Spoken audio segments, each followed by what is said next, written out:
El Porfiriato, uno de los periodos más controvertidos de nuestra historia. Fue una dictadura, hizo al México moderno por sus frases, poca política y mucha administración, mátalos en caliente, pan y palo, y este pollo quiere su maíz. La restauración de la República, 1867-1876, las escuelas de la guerra. Los liberales aspiraban a reemplazar los pilares del viejo orden, la iglesia, el ejército, los caciques regionales, los pueblos comunales por una estructura moderna. El catolicismo dejó de ser la religión oficial del Estado. Se privó al ejército de muchas de las prerrogativas que disfrutaban anteriormente. Los oficiales podían ser juzgados por tribunales civiles y por primera vez en la historia de México, el jefe del Estado y la mayor parte de su gabinete eran civiles. Las tierras poseídas de forma comunal tenían que ser vendidas. A partir de entonces, solo podrían poseer tierras los campesinos de forma individual o las sociedades y compañías privadas. El viejo ejército conservador por fin estaba disuelto. El nuevo ejército liberal no aportó mayor garantía de estabilidad, ya que estaba formado por un grupo de soldados poco uniformes, en tropas regulares y guerrillas, a la cabeza de los cuales había jefes locales cuyo grado de adhesión al gobierno central era muy diverso.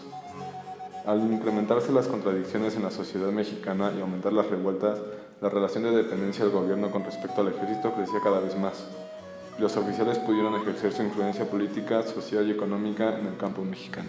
El gobierno liberal no hizo nada para satisfacer las esperanzas del campesinado, ni siquiera para protegerlo del paulatino empeoramiento de sus condiciones políticas y económicas. El levantamiento de campesinos estaba fuertemente influido por el socialismo. Los movimientos campesinos en el sur de México conservaron las características del periodo colonial, fueron profundamente mesiánicos, mezclando ideas sociales y religiosas en una única visión del origen milenario. El gobierno se mostró incapaz de frenar la lucha contra los indios de la frontera norte y el bandolerismo. La primera rebelión de Díaz. Porfirio Díaz nació en 1830 en el estado de Oaxaca y estudió en el mismo seminario que Juárez. A los 17 años se alistó en el ejército para combatir a las fuerzas norteamericanas invasoras. En 1862 por primera vez se oyó hablar de él, en la batalla de Puebla contra los franceses.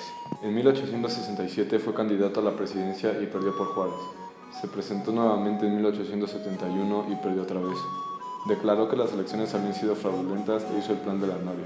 Se levantó en armas y fue derrotado por las tropas federales. La sucesión de Juárez. El 17 de julio de 1872, Juárez sufrió un ataque al corazón, muriendo al día siguiente. Su sucesor debía de ser el presidente del Tribunal Supremo, Sebastián Lerdo de Tejada. En 1876, el intento de Díaz de derrocar a Lerdo de Tejada tuvo más éxito, en parte porque Lerdo carecía del prestigio de Juárez como líder contra la guerra contra los franceses. La primera administración de Díaz, el plan de Tuxtepec, llamado la Revuelta Armada contra Lerdo y a favor de la elección de Díaz como presidente. José María Iglesias, presidente del Tribunal Supremo, buscó la presidencia. Fue derrotado por las tropas de Díaz. Lerdo renunció a la presidencia y huyó de México. En 1877 tuvieron lugar las elecciones y Díaz se convirtió en nuevo presidente. El régimen de Porfirio Díaz tuvo un carácter militar. Le dedicaron un mayor porcentaje del presupuesto a gastos militares y así asegurarse la lealtad del ejército. Intentó recuperar y reforzar la coalición existente entre las clases media y alta, que había servido de base social y política al régimen de sus predecesores. Intentaba hacer todo lo posible para renovar y fortalecer sus lazos con Europa como medio para contrarrestar la influencia norteamericana. Díaz logró restablecer la relación diplomática con Francia. El capital francés y los bancos franceses asumieron un papel fundamental en la creación del Banco Nacional de México, y Francia se convirtió en una de las principales fuentes de préstamo para México. La moda, la cultura y la arquitectura francesa eran los modelos que deberían imitar. Los ricos paseaban en París y enviaban a sus hijos escuelas francesas. El interregno de González. González era tenido por el más corrupto y el menos capacitado. Precisamente por esas razones lo escogió Díaz, pues sabía que iba a ser un rival fácil al volver a presentarse en la presidencia en 1884.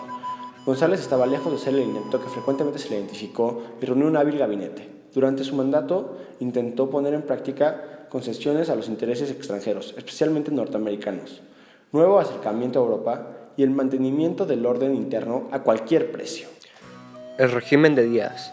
Entre 1877 y 1900, la población de México aumentó desde 10 millones hasta de 15 millones.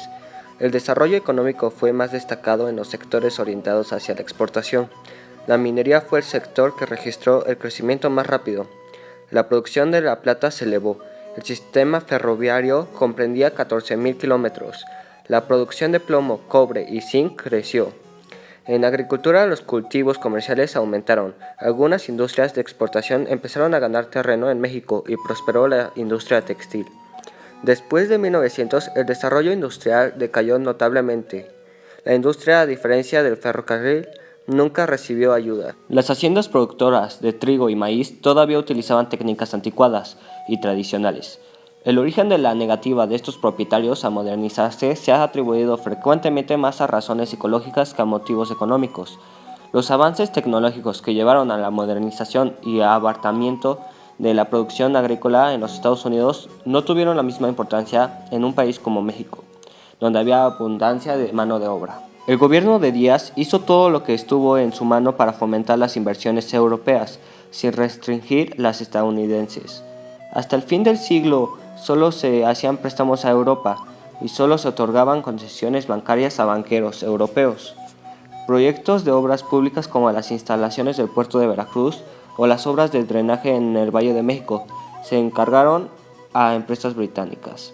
Estas profundas transformaciones económicas sentaron las bases para la transformación de México en una nación que dependía en grados sin precedentes de las inversiones extranjeras. México se convirtió en el clásico ejemplo de país subdesarrollador producto de materias primas, que depende de los mercados del norte industrializados. La consolidación de la dictadura estuvo fuertemente ligada a dos hechos: el logro de la estabilidad interna y el surgimiento de un Estado mexicano fuerte y eficaz. Estos hechos, a su vez, estaban estrechamente relacionados con el desarrollo económico del país.